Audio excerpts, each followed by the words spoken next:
Oiê, pode olhar. Eu sou Ayrton Marques e estou de volta para mais um episódio do videocast de entrevistas do Olhar Direto. E hoje o nosso papo reto e direto é com o cineasta Bruno Bini.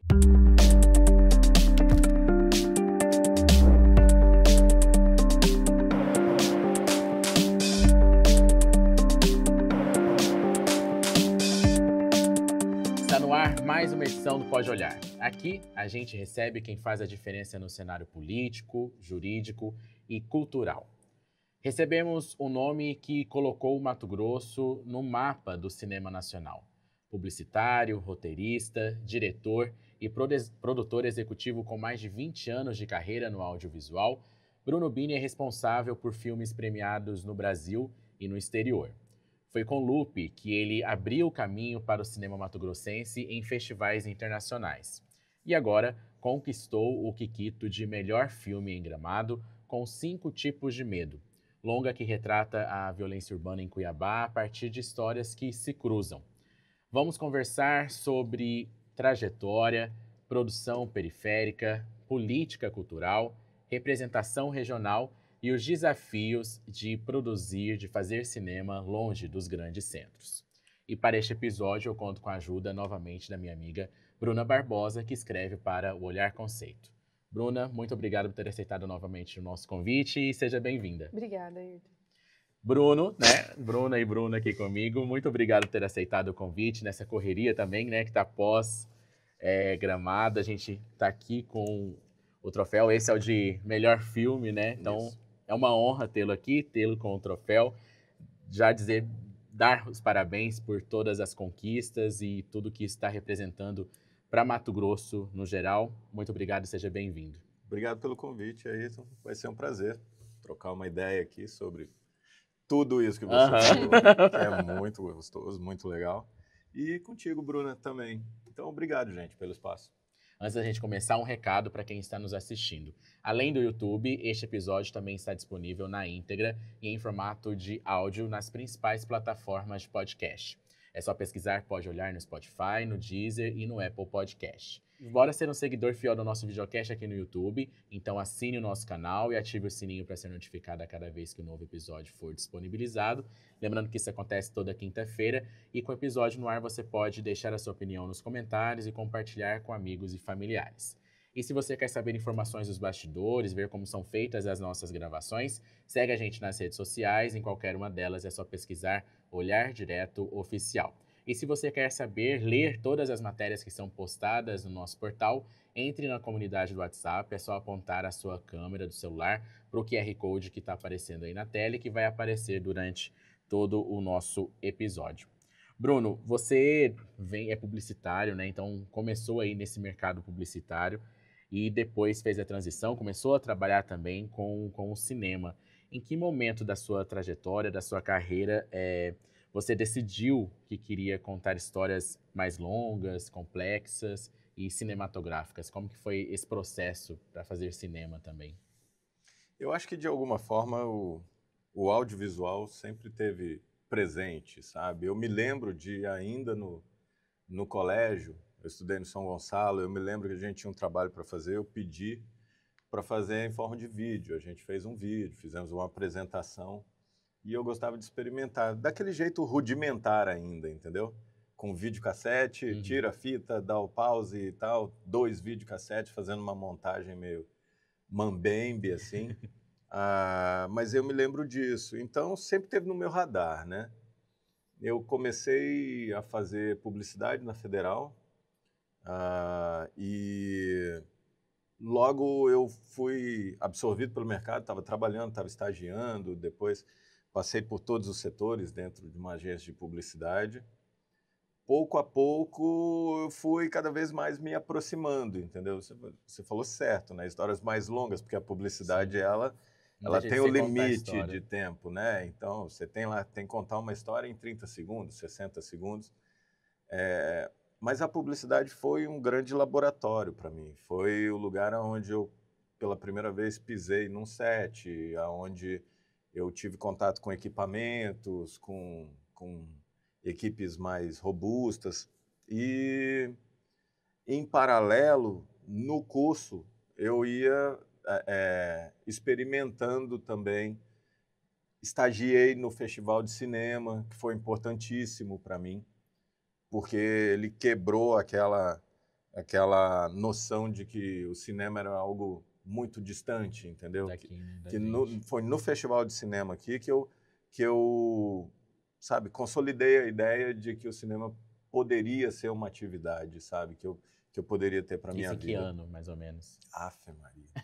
Em 96, por aí, entendeu? Eu entrei na faculdade em 95. Aí em 96, acho que foi a primeira vez que eu estagiei. E aí quando eu estava lá, estava trabalhando e você olhava para o lado, estava lá o Beto Brant, estava a Tata Amaral, Tony Venturi, grandes realizadores, sabe? Grandes diretores do cinema brasileiro, Luiz Carlos Lacerda, e todos muito abertos, trocando ideia. Eu falei, poxa, é uma atividade como qualquer outra, né? Uhum. Talvez possa ser uma coisa. A partir daí, essa ideia começou a ficar mais forte, entendeu? E, enfim, comecei a experimentar, como eu te falei, na publicidade. Rodei 2 vídeos que foram exibidos no Festival de Cinema, eles foram premiados, e aí o segundo deles, como premiação, eram latas de negativo. Na época a gente rodava em negativo ainda, em película. E foi quando eu consegui rodar o meu primeiro curta, em 2001, que foi baseado em fatos reais. A partir daí, segui no meu caminho no cinema. Não Bruno, parei. e recentemente, acho que foi no ano passado, você foi diagnosticado com autismo, né? Como que isso impactou na sua forma de dirigir, de se relacionar com a equipe, de também de se ver como artista? Eu acho que o impacto maior é no olhar que eu tenho sobre mim mesmo, entendeu? Durante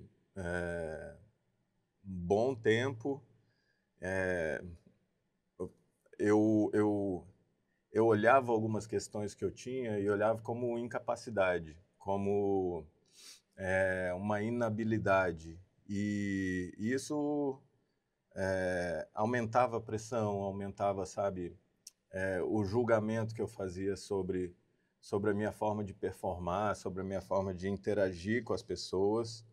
Então, acho que o grande impacto foi aí, de olhar que não há um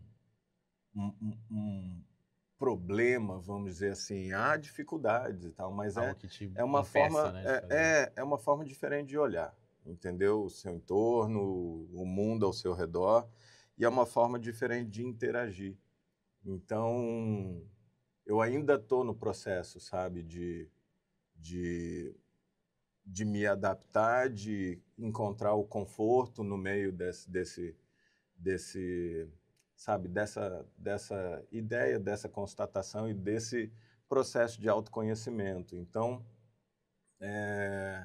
mas depois do diagnóstico, muita coisa ficou clara, entendeu? Mas, Entendeu algumas coisas, né? não, então, eu acho que foi fundamental para que eu pudesse justamente entender melhor como eu funciono, como eu me relaciono com as pessoas e, dentro disso, buscar conforto, dentro dessa vamos chamar de bolha, Uhum. entendeu, que eu habito.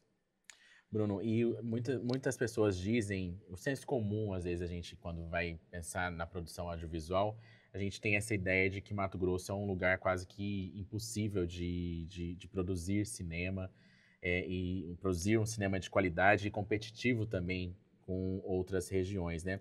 O que te fez insistir em filmar e contar histórias daqui, de Mato Grosso? Eu acho que isso vem naturalmente, entendeu? Porque eu acredito que as histórias que eu conto, elas vêm da observação do meu entorno, da observação do universo onde eu estou inserido, entendeu? Então, eu busco ter um olhar muito atento para as coisas que estão acontecendo, para as pessoas, para as histórias que estão ao nosso redor. E aí acho que isso transborda para os roteiros de uma maneira muito natural, entendeu? E a gente, normalmente, em relação ao cinema até internacional, o Brasil é muito visto como um local periférico dessas grandes produções, né? E Mato Grosso já seria como se fosse uma periferia da periferia, muitos analisam assim. É, Como que essa origem, na sua avaliação, moldou o seu olhar em relação às suas escolhas quanto a contar história fora do eixo cinematográfico nacional e também internacional? Como que isso influenciou na sua visão? Como eu te disse, eu acho que é natural que o meu repertório pessoal ele faça parte dessa construção, né, criativa. Quando eu estou escrevendo, quando estou pensando na história, as coisas que eu vivi e o nosso contexto regional, ele, ele vem de uma maneira natural. Eu acho que talvez aí esteja a grande sacada, entendeu? Porque é um universo regional que até então, até hoje, foi pouco exibido lá fora, entendeu? Ocupou pouco as telas, a vitrine, sabe, de exibição do Brasil e do resto do mundo. Então, traz uma peculiaridade, um sotaque cinematográfico que, assim, não é algo, eu vou fazer assim, vou colocar essa fala. Ele vem naturalmente, Uhum. sabe? O simples fato de você situar a história em Cuiabá já traz vários elementos, entendeu? Você vai trazer um pouco de sotaque, você vai trazer o sol, você vai trazer a, a, o, a cidade, sabe? Falando assim, a arquitetura da cidade, entendeu? Você vai ter esse registro de uma cidade que é muito específico, entendeu? Então, eu imagino que isso aconteça também para quem está realizando no interior de Mato Grosso também. Então, é natural. Você vai lá para o norte, você vai ter um entorno muito que se relaciona com a realidade do agro Uhum. no estado, entendeu? Uma outra paisagem. Então, é natural. A escolha de contar as histórias aqui já é um, um, um, um, vamos dizer, um manifesto, entendeu? Artístico, entendeu? É que você adota.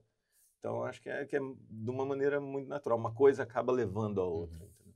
Bruno, sobre isso que você falou, dessas pequenas coisas que vão pra tela, assim, eu achei legal que no trailer eu reparei que os atores eles estão um pouco suados, assim. Eles estão transpirando, e é legal a gente Quase ver, igual a né? gente aqui. É, eles estão. A gente tá acostumado, né? A Esse tá calor de 40 graus. transpirando aqui no dia a dia e tal. E aí, sobre isso, dessas histórias que estão nos interiores, assim, a recepção dos cinco tipos de medo, você acha que representa isso, de que o público quer ver esses novos olhares do Brasil? Como que você avalia isso, assim, se tem esse sentimento? Eu acho que sim, porque é um frescor, né? É, é uma, é um registro novo. Então, nesse sentido, traz uma coisa de novidade, traz uma coisa assim, sai da paisagem, entendeu? Então, acho que o Brasil e o exterior estão interessados nessas paisagens cinematográficas diferentes, entendeu? Se você for ver os filmes que estão performando muito bem lá fora, você pega O Último Azul, que a gente estava falando aqui antes de Uhum. começar, filme do Nordeste, O Agente Secreto também, lá de Pernambuco, Kleber Mendonça Filho. Ano passado, em Gramado, um filme de Goiás ganhou, entendeu? Então, acho que é trazer um frescor para esse ambiente audiovisual brasileiro, sabe? Acho que isso atrai as pessoas, com certeza. Bruno, e muitos produtores regionais, né, cineastas regionais, têm um processo quase que natural de produzir fora também dos seus estados e até alguns internacionalmente, né, Bruna? Isso está no seu desejo, assim, de produzir fora de Mato Grosso, levar para as telas realidades que estão fora do nosso estado? Como que você vê esse processo também? Tem duas questões. Uma é o que eu opto por fazer enquanto realizador, criador da ideia. Então, eu sou produtor também. E aí eu falo, pô, quero fazer um filme sobre isso aqui e tal. Aí eu acho que, naturalmente, essas histórias serão contadas, como eu disse, com o meu repertório, que é local, sabe, ambientando eles aqui. Ah, E existem os projetos para os quais eu possa ser contratado. Vamos dizer que uma produtora de fora ou uma plataforma queira que eu dirija alguma coisa, um pedaço, um episódio ou um filme. Aí, então, se o projeto for interessante e eu achar que vale a pena, aí ok, aí eu vou, como contratado, realizar. Mas eu acredito que as minhas ideias como realizador, elas sempre vão ter esse embrião local, entendeu? Eu acho que é natural isso, é algo que eu quero seguir sendo um realizador mato-grossense, entendeu? Me identificando como um realizador mato-grossense, com certeza. Bruno, e como que tem sido a receptividade da população? Muitos ficaram eufóricos com essa conquista, né, de ter sido o primeiro filme mato-grossense no Festival de Gramado, premiado, são 4 prêmios, né, conquistados. E como que isso também impacta no seu futuro, no seu trabalho para o futuro? Cara, tá? O carinho tá sendo incrível, tá? Nossa, e eu sigo impressionado, entendeu? Com a reação. Então eu vi vários vídeos de gente que estava assistindo ao vivo, entendeu? E reagindo com quando os prêmios foram anunciados, e aí tem grito, aí tem Bem Oscar, vibração. né? Aham. Não, poxa, gente, isso é lindo, é muito especial, entendeu? E o inbox ficou lotado, eu levei dias para vencer as Consegui zerar mensagens, tudo. o WhatsApp também, o celular ficou uma loucura. E, enfim, ao chegar aqui, sabe, nas ruas, o pessoal, pô, vi teu prêmio e tal, e encontra, e comenta, e dá os parabéns, e entende e reconhece a importância, sabe, da conquista. E isso me diz que, sabe, essa energia, sabe, positiva, esse carinho, me diz que é muito correto falar que é uma conquista coletiva, sabe? Eu tenho dito isso, vou seguir dizendo, primeiro porque o cinema é uma atividade muito coletiva. Ela é feita por uma equipe grande, uma equipe de talentos que coloca a sua marca, entendeu? E o filme serve como veículo para o talento dessas pessoas. Então, não tem como. E segundo que é um lugar e um resultado que a gente vem buscando há muito tempo, entendeu? Eu acho que é uma conquista dos realizadores que vieram antes de mim, dos meus contemporâneos, da rapaziada que está vindo, os novos realizadores, entendeu? Com todo o gás, toda a energia, novas ideias. Então, eu acredito com todo o coração que essa é uma conquista coletiva, muito, de quem luta e batalha pelo audiovisual e pelo cinema, mas também do estado todo, para quem torce, para quem gosta, entendeu? E está feliz com ela. Para você é uma grande responsabilidade, você fala dos que vieram antes os que estão, né? Mas você acabou virando, pelo menos nesse momento, a imagem dessa conquista, né? O grande líder. Isso para você também é uma grande responsabilidade de talvez liderar esse momento e também fazer com que isso não seja só sobre você, mas justamente sobre esse movimento em Mato Grosso? Olha, é um título que eu não coloco sobre mim, entendeu? Mas eu entendo o que você está dizendo, eu entendo, e é algo com o qual, até pelo que você acabou de falar há pouco sobre a questão do TEA, é algo que eu tenho trabalhado para me acostumar, entendeu? Para entender que esse é um lugar que eu quis estar, entendeu? Eu quis ocupar esse lugar, não de líder, mas de realizador, que possa trazer, sabe, resultado, que possa estar gerando oportunidade, entendeu? Porque eu acredito que essa premiação ela é interessante. Você me perguntou qual é o resultado disso, né? Eu acabei não te respondendo, mas o resultado é um olhar, quer dizer, é mais olhares voltados para o que a gente está fazendo aqui em Mato Grosso, entendeu? É o resto do Brasil se interessando e querendo saber mais. Eu estava no festival e as pessoas me perguntavam, poxa, eu não conheço muitos filmes do Mato Grosso, Uhum. quero saber o que vocês estão fazendo lá, quem que está produzindo, quem que está realizando. Tem essa certeza que não começou agora, mas não tem esse conhecimento do que vem antes, né? Sim. Então, e aí eu falava com muito orgulho do momento que a gente está vivendo aqui, entendeu? Que é muito interessante. A gente tem muita gente produzindo, a gente tem muita gente acessando os recursos e viabilizando suas ideias, entendeu? Isso se deve ao talento, ao esforço e à teimosia. Eu tenho falado muito sobre teimosia, o quanto é importante ser teimoso no audiovisual e no cinema, mas também é um olhar sensível dos gestores públicos, entendeu? Nos últimos anos, como eu te falei, isso é uma construção, é um processo de, sabe, que leva tempo para maturar, então experimentar, errar, consertar, fortalecer.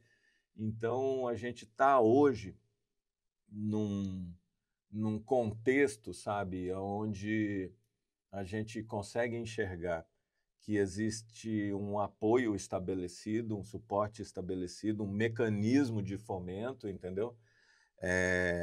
E eu acho que esse resultado e o que está sendo feito no estado inteiro ajuda a fortalecer a ideia de que esses mecanismos de fomento são fundamentais e precisam ser cada vez mais fortalecidos. Bruno, o Loop foi o seu primeiro longa, né? Sim. Também filmado em Cuiabá. Qual é a principal diferença, ou como foi filmar, as diferenças de filmar Loop e os 5 tipos de medo?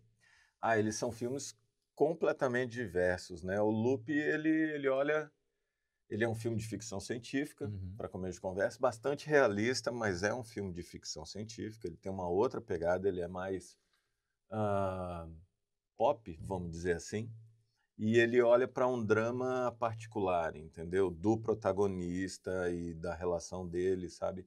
É um olhar um pouco mais afunilado, mais micro. Os 5 tipos de medo, ele já é um filme que conversa muito com a realidade. É um filme que parte de uma história, na verdade, de histórias, né, que são reais, e que a gente adaptou para a nossa narrativa. E ele fala de um tema socialmente urgente, que é a violência urbana. O Brasil hoje, né, sofre com a violência urbana de uma maneira tão intensa que às vezes ela vira paisagem. Então, eu quis falar sobre isso, sobre a nossa falsa sensação de segurança, entendeu? E do quanto essa violência afeta a nossa vida quando ela realmente chega, entendeu? E nos impacta, e de como ela pode mudar completamente a nossa vida. Mas é um filme também sobre conexões, sobre pessoas que se encontram, entendeu? São 5 narrativas que se entremeiam, se entrelaçam. E no meio desse processo, esses personagens, essas pessoas, eles encontram caminhos juntos, né, que eles não encontrariam sozinhos, para a sua própria redenção, para um pouco de felicidade no meio dessa dor que eles estão vivendo. Então, muito diferentes esses filmes. E no processo de filmagem também, né? A partir do momento que você está fazendo um filme de ficção científica, ele tem um flair técnico diferente e artístico também. A forma de você filmar é diferente, de você registrar essa história, ela é completamente diferente. Nos 5 tipos de medo, a gente tem uma câmera muito mais observadora, entendeu? Às vezes quase documental. A gente tem cenas de ação e tal, mas a ideia é que é passar a sensação que a gente está dentro do contexto, está vivendo aquilo que está acontecendo. Então, enquanto no Loop a gente tem movimentos de câmera um pouco mais, vou dizer, mais fluidos e elaborados, alguns planos mais longos, uma montagem também mais com decisões técnicas um pouco mais corretas, vamos dizer. Nos 5 tipos de medo a gente tem ousadia, sabe? Tanto nessa questão da câmera solta, reagindo ao que está acontecendo. Se acontece um tiro, ela ela reage e tal. Então, alguém está falando fora de quadro, ela não chega antes da fala, ela ouve, aí ela vai ver quem está falando, tem essas coisas mais fluídas e mais cruas, e isso na montagem também, na fotografia e Essas tudo. decisões que você fala das diferenças, isso É. você pensa tudo antes ou isso é pensado durante as gravações e já pensando também no que você quer causar em quem está assistindo, quem vai assistir depois? Tem que ser antes, né? Porque eu preciso conversar com o diretor de fotografia, o diretor de arte, os atores, o elenco, sabe, o figurino, a caracterização. Todo mundo precisa saber qual é o tipo de filme que a gente está contando. Uhum. E aí, dentro disso, estabelecido, queremos fazer um filme assim, as referências são essas, aí eles vêm com as propostas, entendeu? Então, aí o diretor de fotografia, que é o Júnior Malta, ele veio com várias propostas visuais, sabe? Com referências, frames de outros filmes, o que é isso? Isso encaixa e tal. Uhum. Direção de arte também, figurino, sabe? E isso acaba norteando o trabalho de cada um dentro do filme, sabe? Facilita ali o Então processo, você né? tem que preparar, até porque facilita na hora de você tomar decisões, entendeu? Como que eu vou decupar, cortar essa cena, ou não cortar, vou deixar ela mais longa, um plano mais longo e tal. Então essas são conversas que a gente tem antes para que no set a gente chegue para realizá-las, entendeu? E Uhum. não, puxa, tô no set, tem lá 40 e poucos, 50 pessoas ao meu redor olhando para minha cara, Hoje eu tive uma deixa eu ideia pensar. Não dá, você tem que ter... Às vezes acontece, de mudar ali na entendeu? hora, Às vezes mas acontece um diálogo que a gente encaixa melhor, ou a gente está num ambiente que permite um outro insight criativo, uhum. entendeu? É normal. Às vezes você faz um ensaio no set, e aí, e se a gente fizesse É. isso ou aquilo e tal? E isso a gente precisa estar aberto para isso, mas dentro desse norte estabelecido, sabe? Dessa, dessa história que a gente, como Uhum. que é essa história que a gente quer contar. Bruno, no Cinco Tipos de Medo, um dos personagens que você se inspirou é o traficante Sapinho ali do bairro Novo Colorado, né? Como que foi transformar esse episódio em narrativa cinematográfica sem cair no sensacionalismo também? Porque é uma história real, uma história que recente, né? Que impactou toda a região, todo mundo lembra, quem acompanha os sites de notícia também vão lembrar disso. Qual que foi o cuidado que você tomou esse cuidado para não se tornar alguma coisa sensacionalista também? Você me permita uma correção? Claro, claro. O que mais me inspirou nesse episódio foi a comunidade. Não foi o Sapinho. Eu tô vendo, tem saído matérias falando, o filme do Sapinho e tal. Não Uhum. é o filme do Sapinho, gente. Não é. A gente tem 5 personagens dentro desse contexto que eu falei, entendeu? E o que é mais interessante, o que eu falei, é a conexão entre as pessoas, buscando caminhos, e foi justamente o que a comunidade do Jardim Novo Colorado fez, sabe? Em 2007, foi quando eu tomei contato com essa história através de uma matéria de jornal, porque era um bairro entregue à própria sorte, entendeu? Sim. Para você chegar no absurdo de entregar a responsabilidade pela sua segurança, sabe? Para um criminoso, entendeu? Um cara que até dizem ele passou a ser visto como um protetor do bairro e tal e tudo mais, mas ele realmente era alguém que tinha, poxa, conflito com a lei, Uhum. entendeu? Então, o que me atraiu era, sabe, entender esse contexto que nos leva a tomar uma decisão que é questionável, entendeu? A comunidade está errada. Eu não tenho coragem de falar que essa comunidade está errada, porque esse pareceu ser o único caminho deles, Já que era possível entendeu? ali, né? E isso acontece com praticamente todos os personagens do filme. Eles são colocados em situações tão extremas em que eles tomam decisões que podem ser, sabe, vistas como questionáveis e tal. Então, o que vieram me falar, sabe, que uma reação ao filme muito forte é que as pessoas assistem o filme e eles se colocam na pele desses personagens e falam, eu não sei se eu não faria a mesma coisa que eles estão fazendo. Porque é você sofrer uma perda de um ente querido, ou você ter um trauma, sabe, muito grande na sua vida, leva você para um lugar de último recurso, às vezes, entendeu? Para você encontrar caminhos. Então, nesse sentido, eu acho que esse filme ele fala muito mais disso do que de um personagem, entendeu?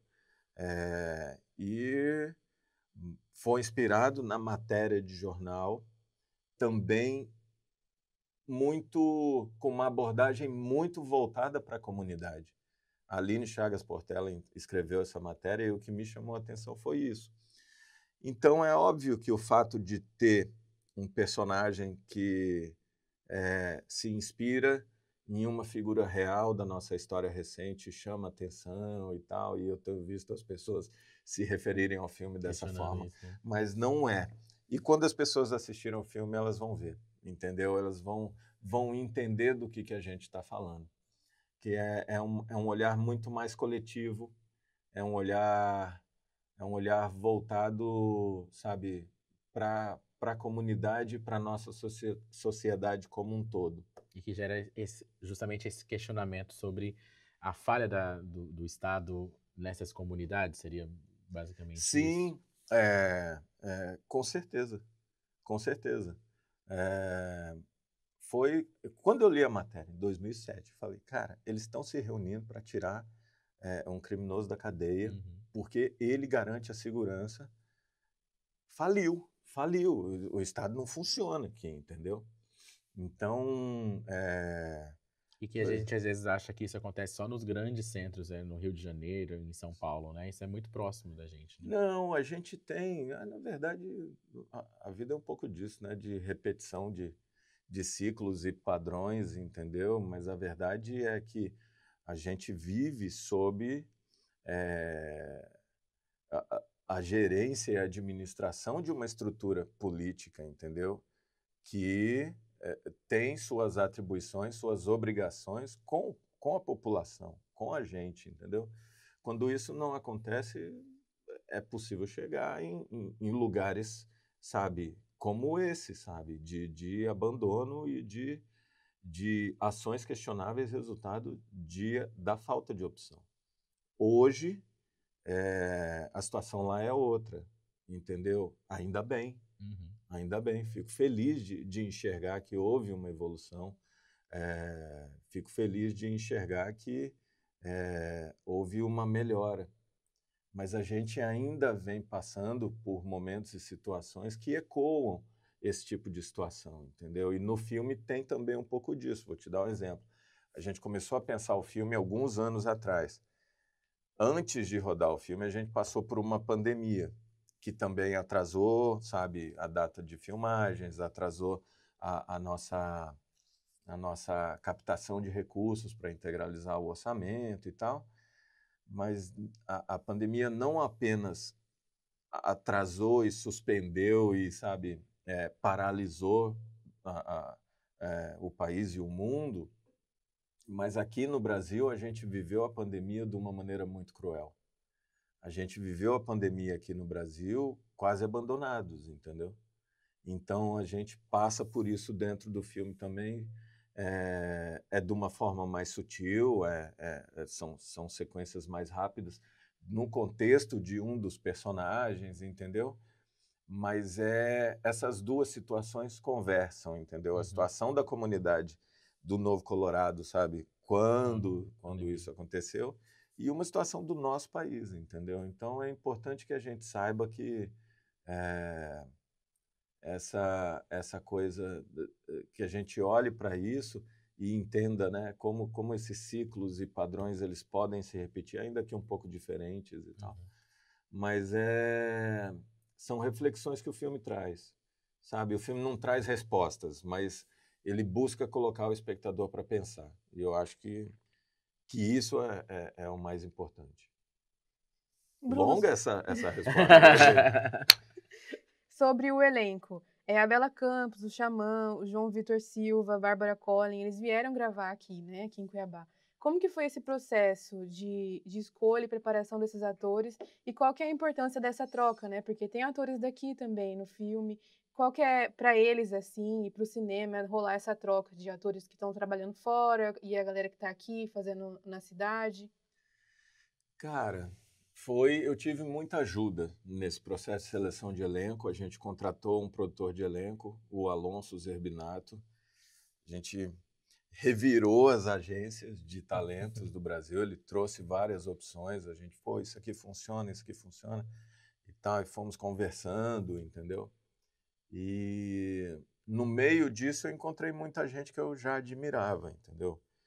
A Bárbara Collin, Rui Ricardo Dias, a Regiane Faria, que é de Belo Horizonte, novamente o Zé Carlos Machado, que estava em loop e é um parceiro, e as surpresinhas, né, que a gente foi descobrindo no meio do caminho.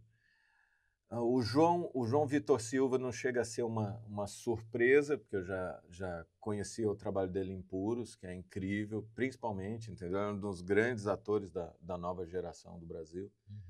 A Bela, eu já havia visto o trabalho dela em Pantanal e Vai na Fé. Isso. E foi incrível a conexão dela com a história, com a personagem. Então a gente marcou uma reunião e eu achava que a coisa dela ser cuiabana, dela ter esse contexto regional, poderia trazer um molho, então estava muito interessado que desse certo. A gente bateu um papo, fizemos um call e foi incrível. Ela falou muito dessa origem dela, falou do que ela entendia que o personagem espelhava a própria vida dela, entendeu? Aonde que elas se encontravam. E foi um papo até emocionante, entendeu? Dela lembrando muito das suas raízes aqui. Ela falou que foi muito importante, né? Esse período que ela ficou gravando aqui. Eu lembro na coletiva do filme, ela falou sobre isso. Parece que foi muito especial para ela, né? Poder trabalhar aqui. Foi incrível. Ela, dedicadíssima, mergulhou assim no personagem e estava no set até quando não precisava, quando a gente estava gravando outras cenas.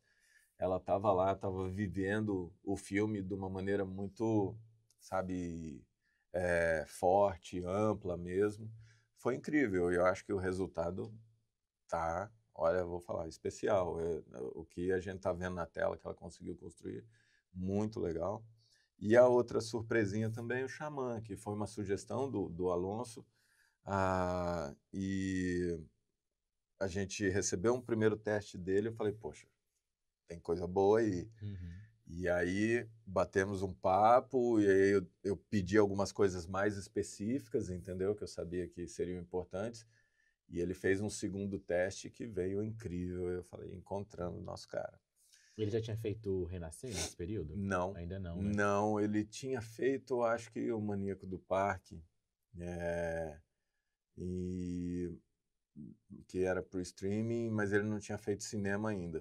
Mas o cinema sempre teve no radar dele, assim, o repertório artístico dele conversa muito com o cinema, com a cultura pop e tal. E aí, no meio desse caldo, os nossos talentos locais, né? Assim, algumas pessoas que eu já conhecia, que já tinha trabalhado e fiquei muito feliz de convidar e chamar a Eloá, o Thiago Mourão, a Mauri Tangará, e diversos atores e atrizes que, poxa, incríveis. E essa troca foi muito legal de ver, entendeu?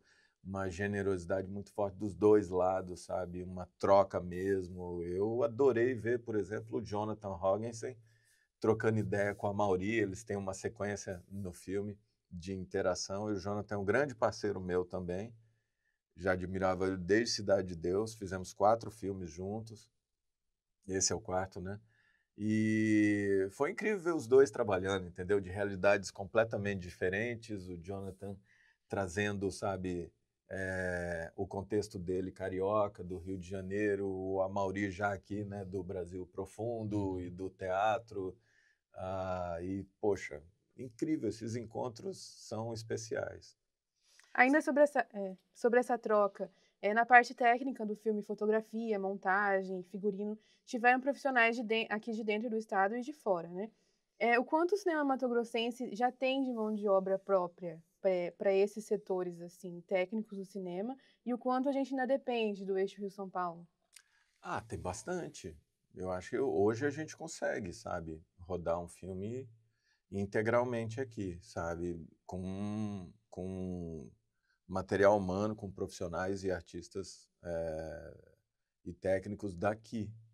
A gente já teve uma carência de técnicos de som, a gente já teve uma carência de assistente de direção. Com o tempo, esses projetos que a gente ia realizando ajudaram a criar espaço, sabe, para essa troca e para o aprendizado. Cursos de formação também foram realizados. Então, hoje a gente tem ótimos profissionais aqui. Dá para, sabe, dependendo da proposta, lógico, cada filme é uma proposta. Às vezes você quer trabalhar com um profissional específico, então aí você faz escolhas que passam por isso também. Mas caso seja uma opção, não, quero trabalhar só com gente daqui, tem como, a gente tem gente boa aqui, só vai ter um trabalho aí para ajeitar a agenda de todo mundo, porque está todo mundo corrido, tem muita coisa acontecendo. E isso é muito influência também da questão acadêmica, né, Bruno? A gente tem na UFMT, antes era radialismo, em pouco tempo é cinema e audiovisual. A gente também tem a Unemad com o curso, né? MT Escola de Teatro. Tem fomentado e profissionalizado essas pessoas que têm interesse em trabalhar com audiovisual. Sim, com certeza. Né? A gente estava aguardando há muito tempo essa coisa do curso de cinema, entendeu? E é um repertório, são fundamentos técnicos que são valiosos, entendeu? Então, eu como um aluno não exemplar da faculdade, eu demorei muito para me formar, entendeu? Eu talvez não seja exemplo, mas eu reconheço e valorizo demais o repertório técnico, teórico que a universidade me deu e trouxe, entendeu? Me ajudou muito a resolver muitos problemas, sabe? Em set, seja numa agência de publicidade ou num set de filmagens e tal, com certeza. Então, é um polimento, vamos dizer assim, sabe? Na sua capacidade técnica que a academia pode trazer. Com certeza a gente vai ter profissionais egressos, sabe, desses cursos com um olhar repleto de conteúdo, sabe? E isso é importante, porque às vezes você está conversando, você quer dar uma referência e tal, e é importante que você tenha, sabe, essa troca de compreensão mesmo do que está sendo dito, do que está sendo criado ali. É até difícil de explicar, mas é fácil de sentir o impacto que a universidade tem na formação de um profissional. Ótimo, eu quero voltar rapidamente na questão dos atores, em específico da Bela Campos. A gente viu que logo depois que ela filmou, ela entrou num processo aí para novela, né? Vale Tudo, para Maria de Fátima. E aí, nesse início, ela recebeu muitas críticas nas redes sociais em relação à atuação dela. Enfim, isso ela já conseguiu reverter essas críticas. A gente sabe o quanto que ela tem se dedicado e tem apresentado bons resultados, né? Mas você, como quem trabalhou com ela tão próximo, como que você viu essas críticas e vê esse momento que ela está vivendo hoje? Cara, barulho. A verdade é essa, entendeu? Às vezes, por conta do filme, a gente faz posts juntos, em collab. E é aí que eu vejo o quanto isso é barulho, cara. Porque primeiro que fica um monte de notificação, né? Bela tem milhões de seguidores. E aí, às vezes, eu vejo e o Instagram, ele tem isso, né? As notificações chegam para mim, às vezes vem um comentário agressivo. Aí depois outro comentário agressivo e outro comentário agressivo. E eu, poxa vida, não é possível. Eu vou ver o post, os comentários agressivos são uma minoria gigantesca, mas são os que aparecem na notificação. Por quê? Porque eles dão engajamento, cara. Esse algoritmo, né? Vem as pessoas Cruel. retrucando, bate boca, gera um barulho ali. Então, às vezes, é preciso ter a cabeça no lugar, o coração calmo, para entender Uhum. que muito disso não é real, cara. É gente querendo engajamento, gente querendo seguidor, gente querendo vitrine, entendeu? Eu passei pelo tapete vermelho com a Bela. É absurdo o carinho que as pessoas têm por ela, entendeu? E é um carinho que vem de vários lugares. Vem de reconhecer a capacidade dela como artista, vem de enxergar e ser testemunha da fofura que é a Bela Campos, entendeu? Ela é muito querida. E vem também de entender que ela é uma mulher que se posiciona, entendeu? Ela compra brigas difíceis de comprar às vezes. E isso vem de uma compreensão dela mesma, da responsabilidade dela enquanto artista, entendeu? Ela é uma Demonstra, assim, influenciadora ter noção, de né? verdade, entendeu? Porque ela tem, não só porque ela tem muitos seguidores, mas porque ela ocupa um espaço único, sabe? No dia a dia das pessoas. Ela é a protagonista da novela mais assistida no Brasil hoje. Então, ela entende a importância desse lugar, ela fala de questões importantes, ela conversa com as pessoas, mesmo que não diretamente, sabe? No que ela está fazendo, no que ela está falando sobre, na forma como ela se posiciona sobre determinado assunto e tal e tudo mais. Ela é uma mulher jovem, mas muito esclarecida. E eu acho a Ela tem Bela... essa consciência do Sim, papel dela ali, a né? Bela é admirável, cara. E eu admiro ela como artista, como influenciadora que ela é e como uma pessoa muito querida. Bela Campos, a gente espera você aqui no Pode Olhar, né, Bruna? Assim que possível, a gente tem sempre tentado, a gente entende também tudo o que gira em torno. Bruno, uma das grandes, se não a maior dificuldade das produções nacionais é em relação à exibição nos cinemas, né? Há pouquíssimo espaço para exibição de filmes nacionais, ainda mais independentes, nos cinemas no país. O quanto que conquistas como os Quiquitos, né, festivais como esse, ajudam e impulsionam o filme a conquistar espaço nessas salas de cinema. E o que você acha também sobre essa discussão sobre cotas, né, de telas para filmes nacionais, que sempre está em discussão, mas aparentemente não tem avançado tanto. Vou começar De trás para frente, pode ser. de trás para frente. Cotas. Precisamos. Temos que ter. Não é favor. É processo de construção de público. Entendeu? Os brasileiros precisam assistir os filmes brasileiros. Porque a coisa que mais acontece é assim, você vê filme brasileiro? Não vejo tanto e tal, vamos ver. A pessoa sai do filme, entendeu? Dependendo do filme, impressionada. Uhum.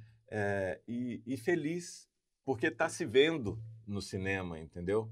Num lugar que é majoritariamente ocupado por gringos, entendeu? Com histórias que são legais. Então, eu gosto do cinema que é feito no resto do mundo, como qualquer outra pessoa, entendeu? Eu tenho zero resistência. Eu gosto de cinema. Então, eu assisto cinema norte-americano, europeu, asiático, entendeu? Que é incrível. Mas eu fico muito feliz de me ver na tela, quando eu vejo nossas histórias, sabe? Brasileiras, vejo os nossos personagens, entendeu? E fico mais feliz ainda quando acontece desses filmes serem reconhecidos lá fora, como é o caso de Ainda Estou Aqui e os outros dois que eu citei agora há pouco, só para falar poucos filmes, né? O Último Azul e o Agente Secreto. Tem uma infinidade de outros filmes que estão acontecendo e estão arrebentando lá fora. Então, essa coisa da cota de tela coloca o público em contato com ele mesmo, entendeu? E aí, quanto mais você vê, mais você quer ver. E é importante que a gente tenha isso, porque esse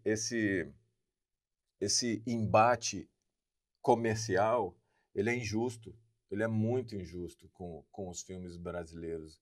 Em especial quando os filmes norte-americanos chegam aqui e ocupam 80% das salas, entendeu? Com as suas gigantescas campanhas de divulgação e tal, porque o Brasil é estrategicamente interessante para eles. Nós temos um público enorme de cinema aqui, olha o tamanho desse país. Então, esses caras querem vender os filmes aqui. Então, eles querem ocupar os espaços. Então, a coisa da cota de tela é fundamental porque ela, de certa forma, ela dá uma chance ao cinema brasileiro, entendeu? Que é bem feito, é bem realizado. Então, a cota de tela já devia ter passado da época de ser uma discussão para ser cada vez mais uma realidade. Ela existe em vários países do mundo, entendeu? Na Europa, isso, na França, o tanto que eles defendem o cinema francês, entendeu? Então, é uma discussão para mim que não tem mais sentido por ser tão óbvio a necessidade da cota de tela. E eu vou pedir para você repetir a sua primeira influência, né, o impacto que festivais como Gramado sim, e a conquista na desses prêmios parte de distribuição, ajuda nessa né? distribuição. É importantíssimo. Importantíssimo porque os festivais, dependendo da performance do filme em um festival, você já começa a conversar com o público ali, sabe, com o mercado, sabe? Você está dizendo, ó, esse filme aqui vale a pena, entendeu? Ele está interessante, ele merece ser visto.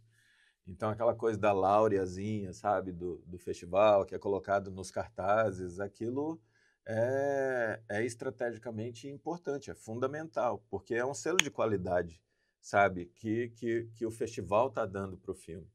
Então, nesse sentido, é interessante. Os festivais, os maiores festivais do Brasil, eles acontecem com a presença de vários players, entendeu? Então, aí, os maiores festivais tem gente da Globo, da Netflix, de outros streamings, sabe, do circuito exibidor e tal. Eles querem ver como é que o filme vai bater no público. Então, é importante estar lá, participar, performar, apresentar bem o seu filme por causa disso. Com certeza tem um impacto razoável, sabe? Ajuda muito. Tomara que esteja em muitas salas de cinema em todo o país, né, Bruno? Tomara, tô na torcida. Bruno, você falou já na nossa conversa sobre a questão de políticas públicas voltadas ao fomento do audiovisual e até do momento regional de Mato Grosso, que o investimento nessas áreas resultaram já, né, até em pouco tempo. Mas você acredita que a população ainda tem um pouco de descrédito? Ou acredita que investir em audiovisual, investir em artes, ainda é um pouco de não tão necessário? Essa virou uma pauta, sabe, meio...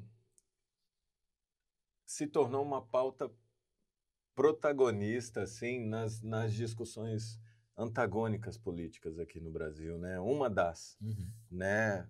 O setor, a classe artística, ela está no meio de uma discussão polarizada aqui no Brasil, e nem tem como não ser, porque a arte por si só ela já é política. Mas a questão é,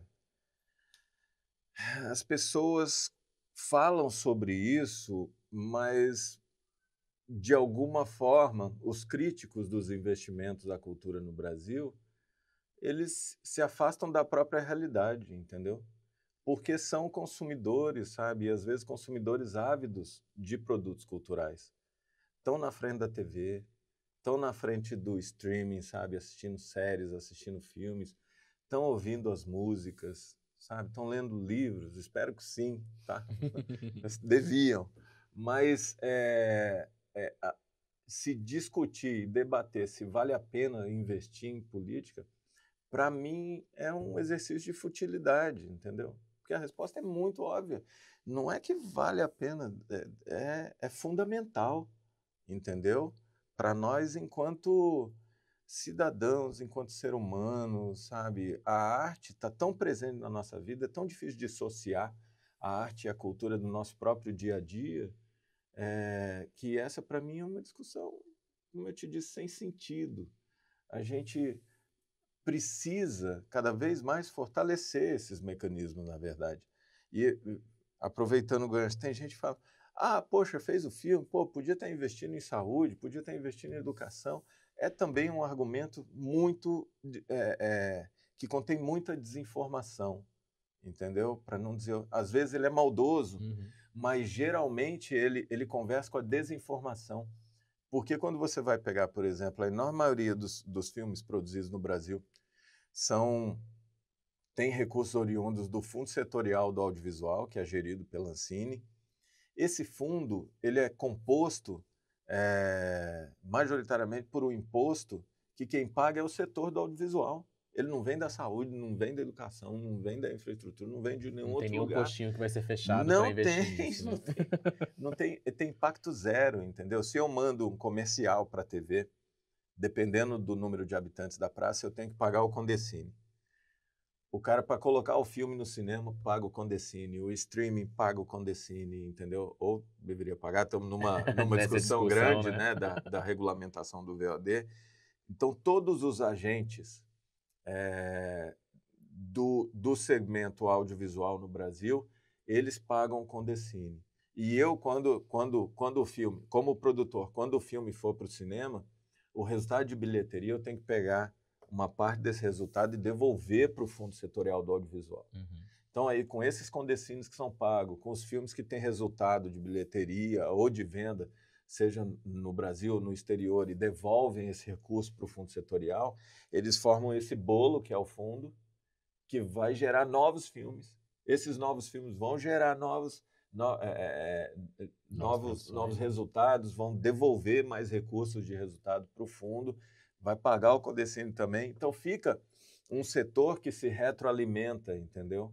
Então, como eu falei, sabe, criticar o investimento no audiovisual no Brasil, ele está muito relacionado com a falta de informação. O audiovisual no Brasil hoje, ele chegou a ser, pelo menos 2, 3 anos atrás, maior do que a indústria farmacêutica. É uma indústria gigantesca no Brasil e ela tem dado resultado, né? Assim, os investimentos no setor têm dado resultado. Então, eu acho que são argumentos muito sólidos para que isso seja cada vez mais, para que se invista cada vez mais no setor e fortaleça as políticas públicas.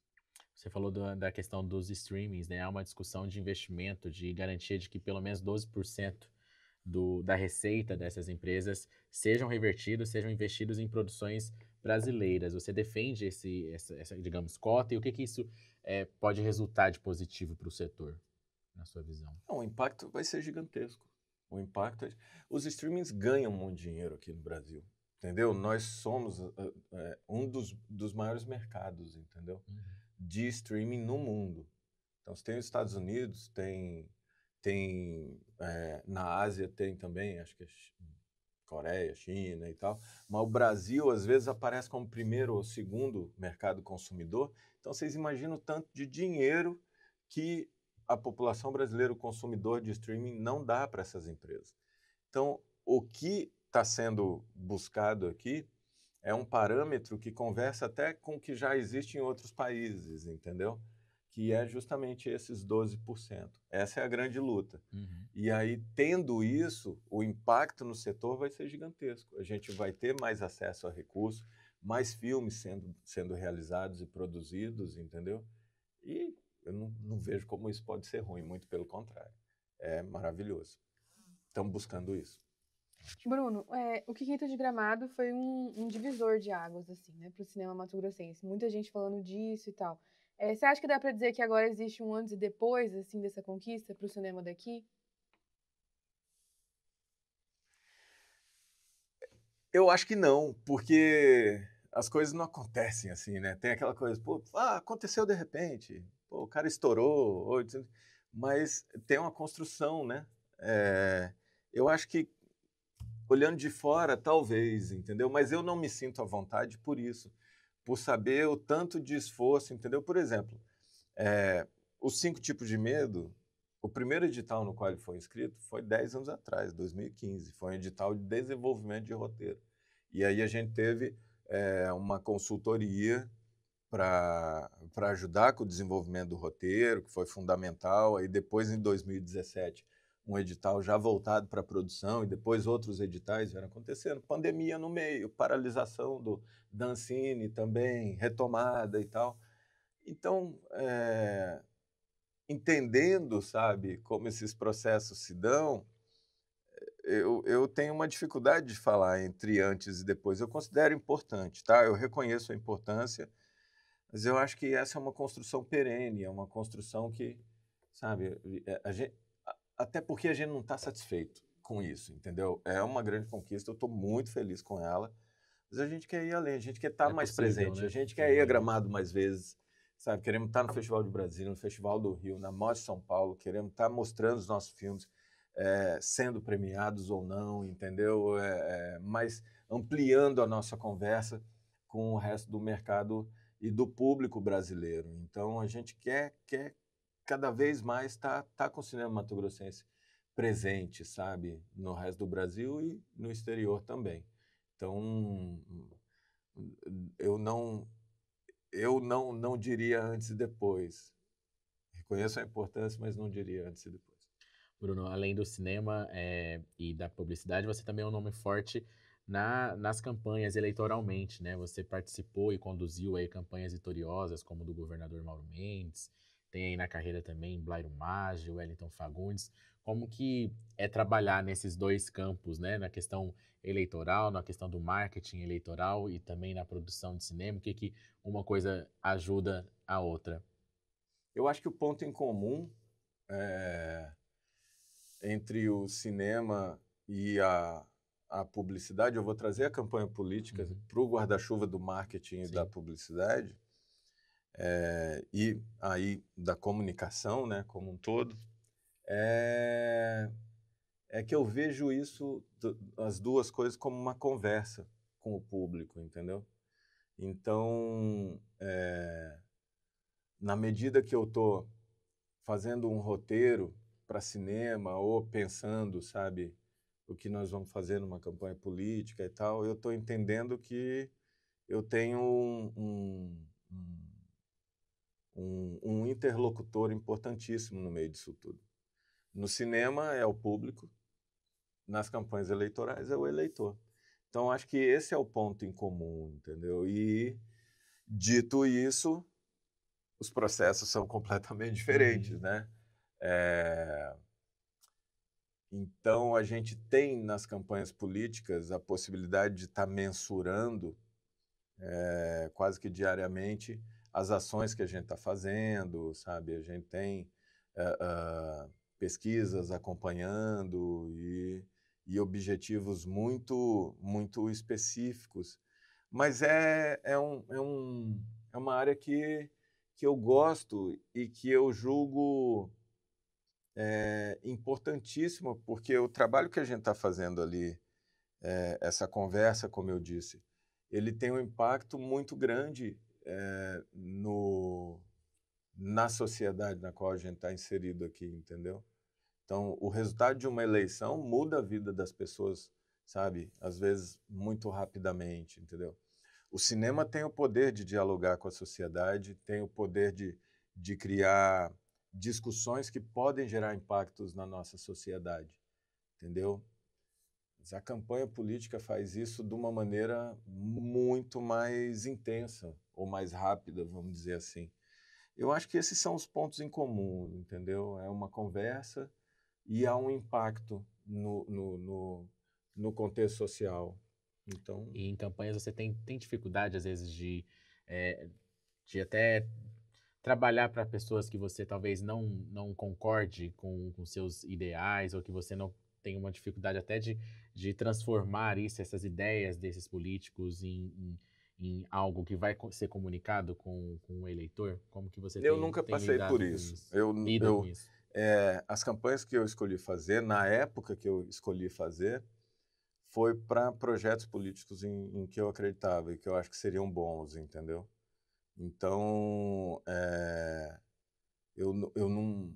eu conheço pessoas que já viveram esse dilema, mas eu tenho a sorte de poder dizer que as campanhas que eu fiz até hoje, elas foram feitas para candidatos e projetos que eu achava que eram a melhor opção. Ótimo. Bruno, e no audiovisual, a gente já pode pensar e saber de projetos futuros? Como que está todo esse processo? Ainda tem um longo tempo até a exibição dos 5 tipos de medo, né? Mas enquanto isso, você já está produzindo outros Sim, produtos? sim, a gente está captando para o próximo longa, que chama Três Tempos, e é uma ficção científica bem realista, e estou desenvolvendo ainda, trabalhando no roteiro de um outro longa, que é um drama investigativo chamado Antes que a Música Pare. Então, vários projetos em diferentes estágios. Ótimo. Enfim, infelizmente a gente já até passou o nosso tempo aqui de conversa. A gente agradece muito a disponibilidade para vir aqui nos nossos estúdios, falar com os nossos espectadores. A gente deseja muita sorte, não só a essa produção, mas ao audiovisual mato-grossense, né? A gente sabe a importância disso, se coloca como parceiro também desse movimento, desse grupo. Enfim, muito obrigado por ter estado aqui, aceitado o convite do Pode Olhar e até uma próxima, quem sabe com, com produções ganhando outros prêmios, prêmios mais importantes ainda. Enfim, muito obrigado, Bruno. Gente, obrigado. Sempre um prazer estar falando sobre cinema, sobre cultura, sobre Mato Grosso. Sempre que precisar, me deem um oi, eu estou à disposição. Ótimo. Bruna, muito obrigado por ter me ajudado novamente aqui no Pode Olhar e até uma próxima. Até, Ayrton. E você acompanha a repercussão deste episódio no nosso portal, que é olhardireto.com.br. Também segue a gente nas redes sociais, é só pesquisar @olhardiretoOficial em qualquer uma das plataformas. Eu vou ficando por aqui e volto na próxima semana com mais um papo reto e direto. Tchau, tchau.